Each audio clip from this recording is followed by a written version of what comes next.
Rakkoo nageenyaatti badarbee naannoo Beenishaangul Gumuz magaalaa Toogootti mudateen jiraattonni buqqaanii magaalaa Beegii qubatan mootummaan akka isaan deeggaru gaafatan.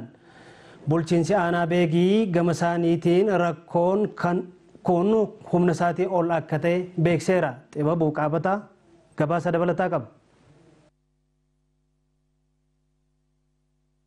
Dhalattoonni Oromoo naannoo mootummaa Beenishaangul Gumuz aanaa Toongoo jiraatan sababa gaaffii mirgaa qaban karaa nagaa gaafataniif meeshaa waraanaatiin rukutamuu fi reebamuu hanga lubbuu namootaa baasuutti ga'aniiru. Gaaffii gaafataniifiti deebiin keenya rasaasaa nu deebisanii jecha. Isa kanaaf yeroo sana bittinnoofne inni kaan caakkaa keessa inni kaan cabee inni kaan hin du'e. Isa madaa'etu bakkeetti dhibne isa du'e yoo awwaalachuuf kaanaan irraan wari'an. Nafsee keenyaan baane.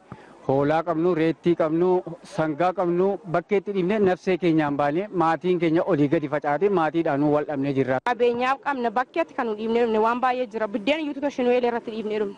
Abbootiin warraa 700 ol maatii 3,000 ol waliin qabeenya qaban dhiisanii irraa buqqa'uun gara aanaa Beegiitti baqatanii akka jiran bulchaan aanaa Beegii obbo Damballash dhufeeraa dubbataniiru. Uummata qabeenya isaarraa buqqa'ee jiru kanas godina Qellem Wallaggaa irraa aanaaleen ollaatti argamanii fi Wallagga lixaarraa immoo aanaaleen muraasi qofti yeroodhaaf deeggarsa nyaataa taasisaa jiru jedhan. Deeggarsi namoota kanaaf taasifamuu qabu humna aanichaa ol waan ta'eef mootummaan rakkoo kana xiyyeeffannaa itti kennuudhaan deeggarsa barbaachisu taasisuu akka qabu gaafataniiru. Wanta humna keenya ol ta'aa jiru amma ganama nyaachifnee guyyaa maal nyaachifne sadarkaa jedhurra jirra.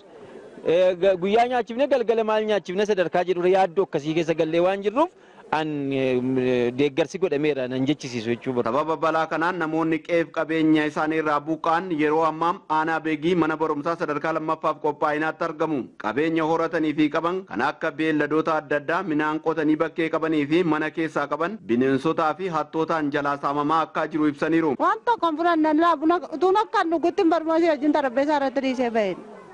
Shinii koo fannaa koolaa kana malee fuddee hin baane. Wayyaa kunneen ijoollee keenya irra buufnu hudhannee hin baane. Akkuma jirrutti karaa daggalatti baane isheen balbalaan lixxee amma borootti ariitee nu yaafte. Balbala keenya gadi hin deeffanne horii keenya hin jenne. Amma immoo arfaasaa immoo kan qotannee xaa'oodhaan kan qotannee qabnu dhiibnee baane. Jiraattonni kunneen akka jedhanitti amma rakkoo cimaa keessa gallee waan jirruuf mootummaan fala nuu kennuu qaba jechuun gaafataniiru. Amma wanti nu barbaannu inni guddaan asitti baqannee achitti galuu kan dandeenyu Oromiyaanis federaalin nu baree humna hidhatee jiru sana nu hiikkachiisuu barbaanna kana malee adeemuu lubbuu keenyaaf sodaa. Haalli addan ittiin jirru baay'ee rakkisaadha. Ijoolleen kunis simmintoo kanarraa rakkataa bultii hadhi mucaa kun rakkataa bultii hadha ijoollee 5 jiraadha ijoollee 6-7 jira.